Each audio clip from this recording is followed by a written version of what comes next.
Hi, എല്ലാവർക്കും സുഖമല്ലേ? എല്ലാവരും നല്ല രീതിയിൽ ഓരോ കാര്യങ്ങൾ ചെയ്ത് മുന്നോട്ട് പോകുന്നുണ്ടെന്ന് വിചാരിക്കുന്നു. ഇവിടെ ഒരുവിധം അങ്ങനെ പോകുന്നു. പിന്നെ ഇന്നത്തെ വീഡിയോ എന്താണെന്ന് വെച്ചാൽ ഒരു അച്ചാറിൻ്റെ റെസിപ്പിയാണ്. എൻ്റെ ഒരു സബ്സ്ക്രൈബർ ഉണ്ട്, എൻ്റെ പ്രിയപ്പെട്ട ഒരു കുഞ്ഞനിയത്തിയാണ് സുബ. ഞാൻ സുബുട്ടൻ എന്ന് വിളിക്കും. എന്നും ഈ ഒരു അച്ചാർ ഉണ്ടാക്കില്ലല്ലോ എന്ന് പറയും, പരിഭവം. അപ്പോൾ ഇന്ന് ഞാനത് ഉണ്ടാക്കാമെന്ന് വിചാരിച്ചു. സുബുട്ട ശ്രദ്ധിച്ചോളൂ കേട്ടോ. അപ്പോൾ നമുക്ക് വീഡിയോയിലേക്ക് പോയാലോ? അപ്പോൾ അതിനായിട്ട് ഒരു ബീട്രൂട്ട് വലിയ ബീട്രൂട്ടിൻ്റെ പകുതിയാണ്, ഒരു ചെറിയ കഷ്ണം ചേന, 2 ക്യാരറ്റ്, പിന്നെ വെളുത്തുള്ളി ഒരു ബോള്, പിന്നെ കറിവേപ്പില, 2 പച്ചമുളക്. ഇതൊക്കെയാണ് നമ്മൾ ആദ്യമായിട്ട് എടുത്തിട്ടുള്ള സാധനങ്ങൾ. പിന്നെ ഇതിൻ്റെ കൂടെ തന്നെ കുറച്ച് ഈത്തപ്പഴത്തിൻ്റെ ആവശ്യമുണ്ട്. അപ്പോൾ ഈത്തപ്പഴം എങ്ങനെയാണെന്ന് വെച്ചാൽ, ഇത്രയും ഈത്തപ്പഴം നമ്മൾ തലേ ദിവസം രാത്രി വിനിഗറിൽ കുതിർത്ത് വെക്കണം. അപ്പോൾ ഈ ഈത്തപ്പഴത്തിൻ്റെ പകുതി നമ്മൾ ചെറുതായിട്ട് അരച്ചിട്ട് ചേർക്കും, പകുതി ഭാഗം നമ്മൾ മുറിച്ചിടും. അപ്പോൾ നമ്മൾ ഈ ഗ്രേറ്റർ കൊണ്ട് നമുക്കിതൊക്കെ ബീറ്റ്റൂട്ട് ക്യാരറ്റൊക്കെ ഒന്ന് ഗ്രേറ്റ് ചെയ്തെടുക്കണം. അപ്പോൾ ബീറ്റ്റൂട്ട് ഇങ്ങനെ ഗ്രേറ്റ് ചെയ്ത് വെച്ചിട്ടുണ്ട്. പിന്നെ ക്യാരറ്റും ചെയ്തു. പിന്നെ ഇനി നമുക്ക് ഈ ചേന എടുക്കണം. അപ്പോൾ ചേനയും കൂടി ഇനി ചെയ്തിട്ട് വെക്കണം. ഒരുപാട് സാധനങ്ങളൊന്നും ഇതിന് ആവശ്യമില്ല, പക്ഷെ നല്ല ടേസ്റ്റുള്ള ഒരു അച്ചാറാണിത്. അപ്പോൾ ചേനയും കൂടി നമ്മൾ ഗ്രേറ്റ് ചെയ്ത് വെച്ചിട്ടുണ്ട്. ഇനി നമ്മൾ നേരത്തെ പറഞ്ഞ പോലെ, അതായത് തീരെ വെള്ളം നനവ് പാടേയില്ല, നല്ല ഉണങ്ങി വെള്ളമില്ലാത്ത ചട്ടിയാണ് ഇതിനായിട്ട് എടുത്തു വെച്ചിട്ടുള്ളത്. പിന്നെ ഈ സാധനങ്ങളൊക്കെ കഴുകി ഉണക്കിയിട്ടാണ് നമ്മൾ ഗ്രേറ്റ് ചെയ്തിട്ടുള്ളത്, വെള്ളത്തിൻ്റെ അംശമേ പാടില്ല. ഇനി അതൊക്കെ നമ്മൾ ഗ്രേറ്റ് ചെയ്ത് വെച്ച് ഇനി ഇതൊക്കെ അതിൻ്റെ അകത്തേക്ക് ഇട്ട് കൊടുക്കണം. അപ്പോൾ ഇഞ്ചി ചെറുതായി അരിഞ്ഞിട്ടിട്ടുണ്ട്. വെളുത്തുള്ളി ഇതേ നീളത്തിൽ ഈ ഷേപ്പിൽ തന്നെ നമ്മൾ അരിഞ്ഞിടണം. 2 പച്ചമുളകും ചെറുതായിട്ട്, പിന്നെ കറിവേപ്പിലൊക്കെ നമ്മൾ ഇതിൻ്റെ അകത്തേക്ക് ഇട്ട് കൊടുത്തു. ഇനി നമ്മൾ നേരത്തെ പറഞ്ഞ പോലെ ഈത്തപ്പഴം ഞാൻ കുരുവോടെയാണ് ഇട്ടത്. കുരു കളഞ്ഞിട്ട് നമുക്ക് കുതിർത്ത് വെച്ചാൽ മതി.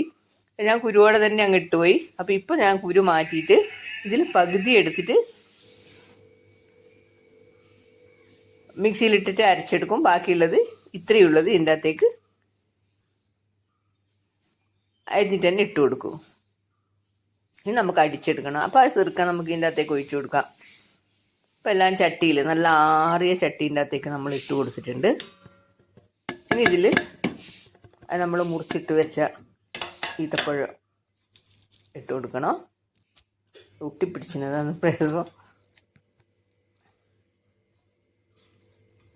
ഇപ്പം എല്ലാം ഇതിൻ്റെ അകത്തേക്ക് ഇട്ട് നമ്മളെ അടിച്ചെടുത്ത ഈത്തപ്പഴം കൂടി ഇതിൻ്റെ അകത്തേക്ക് ഇട്ട് കൊടുക്കണം. കണ്ടില്ലേ, ഇതുപോലെ ഒന്ന് അരച്ചെടുത്താൽ കൊഴുപ്പുണ്ടാവും. കുറച്ച് കടിക്കാനായിട്ട് കുറച്ച് കഷ്ണം നമ്മൾ മുറിച്ചിട്ടിട്ട് ഉപയോഗിക്കും ഇതിൻ്റെ അകത്തേക്ക് ഇടുന്നത്. അപ്പോൾ ബാക്കി സിർക്കയില്ല, പിന്നെ വിനിഗറില്ലേ, അത് ഇതിൻ്റെ അകത്തേക്ക് ഒന്ന് ജാറിലിട്ടൊന്ന് ഇളക്കിയിട്ട് ഇതിൻ്റെ അകത്തേക്ക് ഒഴിച്ചു കൊടുത്താൽ മതി. എന്നിട്ട് പുളിയൊക്കെ നല്ലവണ്ണം നോക്കണം. അപ്പോൾ ഉപ്പ് ആവശ്യത്തിന് ഇട്ട് കൊടുത്തു. അപ്പോൾ പുളി കുറച്ച് പോരാന്നുണ്ടെങ്കിൽ അല്പം വിനിഗർ കൂടി ഒഴിച്ചു കൊടുത്താൽ മതി. എന്നാൽ നമ്മളെടുത്ത് തന്നെ ആവശ്യത്തിനുള്ളതാണ്. അപ്പോൾ ഇത് സിർക്ക കുറച്ചുകൂടി നമ്മൾ ഇതിൻ്റെ അകത്തേക്ക് ഒഴിച്ചു കൊടുക്കുന്നു. അത്രയും മതി. ഇത് നന്നായിട്ടെല്ലാം ഒന്ന് മിക്സ് ചെയ്ത് കൊടുക്കുക.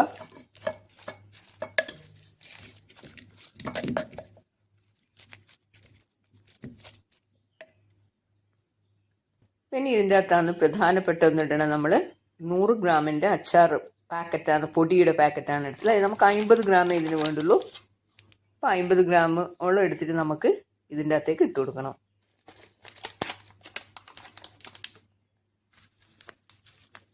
ഇത്രയും മതി. അപ്പം അച്ചാർ പൊടി ഇല്ല എങ്കിൽ നമ്മൾ എടുക്കുകയാണെങ്കിൽ കുറച്ച് എരിവുള്ള മുളക് പൊടി, പിന്നെ കളറിന് കാശ്മീരി മുളക് പൊടി, പിന്നെ കടുക്, ഉലുവ ഒക്കെ ചേർത്ത് പൊടിക്ക് വാരിട്ടാൽ മതി. അപ്പം എല്ലാം ഇളക്കി വെച്ചിട്ടുണ്ട്. ഇനി നമുക്കിത് 2 ദിവസം കഴിഞ്ഞിട്ട് വേണം എടുക്കാൻ വേണ്ടിയിട്ട്. ഒരു സ്ഥലത്ത് വെള്ളമൊന്നും തട്ടാത്ത സ്ഥലത്ത് മാറ്റി വെക്കണം. ഇപ്പോൾ 2 ദിവസത്തിന് ശേഷം നമുക്കിത് എടുക്കാം. ഇപ്പോൾ 2 ദിവസം കഴിഞ്ഞ് ഞാനിപ്പോൾ എടുത്തിട്ടുണ്ട്. കണ്ടില്ലേ, എല്ലാം നല്ല പിടിച്ചിട്ടുണ്ട് ഇതിന്. ഓക്കെ, നല്ല കട്ടയായിട്ടേ ഉള്ളത്. അപ്പോൾ നമ്മൾ എന്ത് വേണോ, നമ്മളെ ആവശ്യത്തിനുള്ള ഒരു എങ്ങനെ ലൂസാക്കണം എന്നുള്ളതിന് അനുസരിച്ചിട്ട്, നമുക്ക് എത്രമാത്രം ആക്കണം എന്നുള്ളതിനനുസരിച്ചിട്ട് നമ്മൾ തിളച്ചാറിയ വെള്ളം ഇതിൻ്റെ അകത്തേക്ക് ഒഴിച്ചു കൊടുത്താൽ മതി. കുറേശ്ശെ ആയിട്ട് ഒറ്റ അടിക്കാൻ ഒഴിച്ചു കൊടുക്കണ്ട, കുറേശ്ശെ ഒഴിച്ച് നോക്കിയിട്ട് എടുത്താൽ മതി. ഇപ്പോൾ നമ്മൾ ചീനച്ചട്ടി അടുപ്പിൽ വെച്ചിട്ടുണ്ട്. നമുക്ക്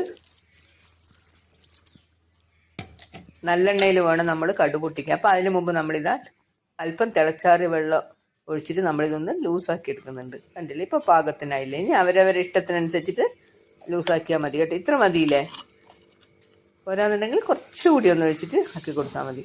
അപ്പം നമ്മൾ നല്ലെണ്ണയിലാണ് കടുക് പൊട്ടിക്കുന്നത്. അപ്പോൾ ലേശം ഉലുവപ്പൊടിയും കൂടി അതിൻ്റെ അകത്തേക്ക് ഇട്ട് കൊടുക്കണം. ഞാൻ ഉലുവപ്പൊടി ആ സമയത്ത് ഇടാൻ വിട്ടുപോയിട്ടുണ്ടായിരുന്നു. അതുകൊണ്ട് ഞാൻ ഡയറക്റ്റ് ഇതിൻ്റെ അകത്ത് ചേർക്കുക ചെയ്ത് അത് ഞാൻ കാണിച്ചു തരാം. അപ്പോൾ അച്ചാർ ഈ ഒരു ലെവലിൽ മതി. വീഡിയോ ഇഷ്ടപ്പെടുന്ന കൂട്ടുകാരൊക്കെ ഒന്ന് ലൈക്ക് ഷെയറൊക്കെ ചെയ്യാൻ മറക്കല്ലേ. നമ്മുടെ ചട്ടി ചൂടാകുന്നുണ്ട്. അപ്പോൾ ഇനി അതിൻ്റെ അകത്തേക്ക് നമ്മൾ നല്ലെണ്ണ അല്പം ഒഴിച്ചു കൊടുക്കണം. വെളിച്ചെണ്ണ ഒഴിക്കാൻ പാടില്ല, നല്ലെണ്ണയാണ് അച്ചാറിന് ആവശ്യമായിട്ടുള്ളത്. അപ്പോൾ ചട്ടി ചൂടായിട്ടുണ്ട്. ഇനി നമുക്ക് ഇതിൻ്റെ അകത്തേക്ക് അല്പം നല്ലെണ്ണ ഒഴിച്ചു കൊടുക്കാം. നല്ലെണ്ണയാണ് ഇതിന് പാടുള്ളൂ, വെളിച്ചെണ്ണയൊന്നും ഉപയോഗിക്കില്ല അച്ചാറിന്.